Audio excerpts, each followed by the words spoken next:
anda ada anak kecil yang berumur 0 ke 12 bulan tapi tak tahu cara nak berkomunikasi dengan mereka?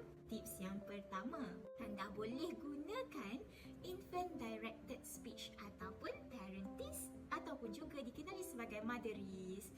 Macam mana kita nak buat infant directed speech ni? Senang saja ibu dan ayah dekat rumah. Kita ibaratkan anak patung ni sebagai budak kecil ataupun anak. Okey, bila kita nak gunakan infant directed speech, anda perlu menggunakan nada yang tinggi. Tak boleh bercakap terlalu panjang. Kita stretchkan vowel sounds atau bunyi vokal dan pastikan kita bercakap dengan bahasa yang betul. Jangan pelat. Jangan juga terlalu kita kata over simplify, terlalu mudahkan ayat yang kita nak hasilkan dengan anak kita. Lagi satu yang kena ingat, jangan cakap terlalu laju. Sebagai contoh, bila nak gunakan parentis, anda boleh "Hi baby, oh baby, you're so cute." Perasan kan nada yang saya gunakan sedikit tinggi.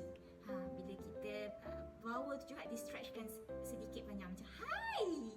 Okay, so anda boleh try gunakan infant directed speech bila berkomunikasi dengan anak anda.